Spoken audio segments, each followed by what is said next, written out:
Voltamos, alunos, nós estávamos falando um pouquinho de digerir, né, de quebrar esse amido e esse glicogênio, que são essas reservas de energia do nosso corpo.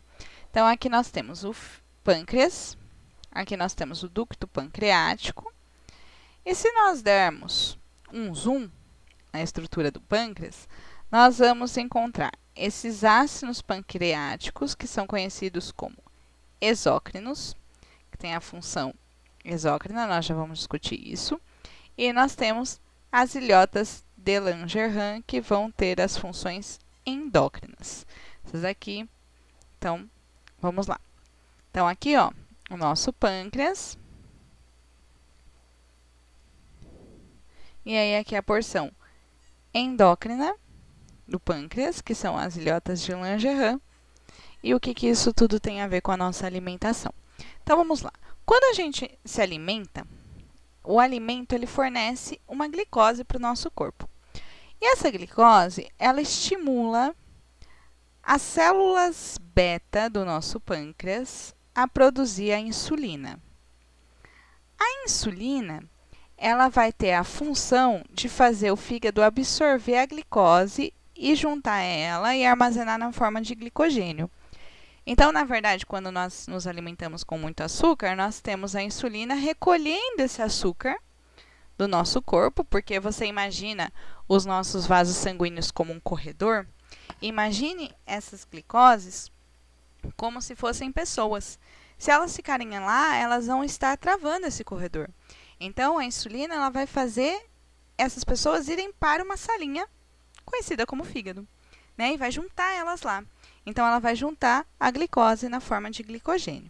E, ao mesmo tempo, isso vai inibir as células alfa. Quando nós não comemos por muito tempo, ou quando nós gastamos mais glicose do que nós temos na nossa circulação sanguínea, essa baixa da taxa de glicose vai inibir as células beta e vai estimular a célula alfa do pâncreas, que vai liberar o glucagon. O glucagon vai até o fígado estimular a quebra do glicogênio, liberando a glicose para fornecer energia para a nossa atividade. Então, pessoal, essa aqui é a parte endócrina, a parte que esses hormônios, insulina e glucagon, vão regular essa taxa de glicose e se libera, se recolhe essa quantidade de glicose no nosso corpo. O pâncreas também tem a porção exócrina que eu citei agora há pouco, que é a parte que vai soltar as enzimas digestivas lá para o duodeno para ajudar na digestão, que é o que nós vimos nos vídeos anteriores. Então, o fígado tem essa participação aqui, ó, por ação dos hormônios pancreáticos, e o intestino tem a digestão lá com a ajuda das enzimas produzidas pelo pâncreas. Então, o pâncreas tem essas duas funções, a hormonal e a das enzimas digestivas. E aí, aqui nós vamos abordar um assunto que é o conhecido, né, popularmente como diabetes mellitus. Nós temos alguns tipos. A diabetes mellitus tipo 1 é quando o pâncreas produz pouca ou não produz insulina. E aí, a pessoa precisa da aplicação da insulina, da injeção dela, para que a injeção, né, tendo a insulina, essa função aconteça. Porque sem a insulina, a quantidade de glicose no seu sangue, ele fica lá, ele não é recolhido. E como eu citei para vocês, o excesso de glicose no sangue sem ser recolhido atrapalha. Essa diabetes tipo 1, ela se manifesta já na infância e na adolescência. E nós temos a tipo 2, que quando as células são resistentes à ação da insulina. Então, você pode ter a insulina e a sua célula não ser suscetível à ação dela. Isso já se manifesta mais depois dos 40 anos. E nós temos a diabetes gestacional, que durante a gravidez, né, devido ao aumento de peso da mãe e tudo mais, e talvez associado a algumas outras patologias, pode ter essa ação como se fosse uma diabetes, né, mas restrita ao momento gestacional aqui.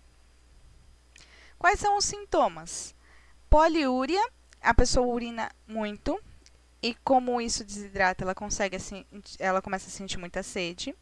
O aumento do apetite, alterações visuais, impotência sexual, infecções fúngicas na pele e nas unhas, feridas, especialmente nos membros inferiores que demoram para cicatrizar. Isso daqui é uma das dicas que o pessoal acaba percebendo que tem diabetes. Neuropatias diabéticas provocadas pelo comprometimento das terminações nervosas e distúrbios cardíacos e renais. Pessoal, existe além desses polissacarídeos relacionados à energia, taxa de açúcar e quantidade de energia, existe os polissacarídeos estruturais relacionados à sustentação mecânica. Então, nós temos a celulose, que são 10.000 moléculas de glicose, que vão formar essas fibras aqui, participa do reforço das células vegetais. Nós temos a quitina, que é um grande polissacarídeo, e ele forma o esqueleto externo dos insetos. É aquela casquinha da cigarra, da barata, do besouro, é formado de açúcar. E a parede das células dos fungos. E o ácido hialurônico, que é um polissacarídeo, que é como se fosse um cimento entre as células que tem no nosso corpo. Aqui, ó, é a quitina. Essa é a estrutura aqui, é um polissacarídeo, é um açúcar que forma a estrutura da cigarra. E os polissacarídeos de vários outros tipos, com uma tendência de serem pegajosos quando estão úmidos, são os componentes principais da gosma, do muco e da cartilagem dos animais. Pessoal, eu deixei um link no roteiro de estudos para vocês, de uma musiquinha falando de carboidratos, é uma revisãozinha, na verdade divertida, de todo esse assunto. Obrigada e até a próxima!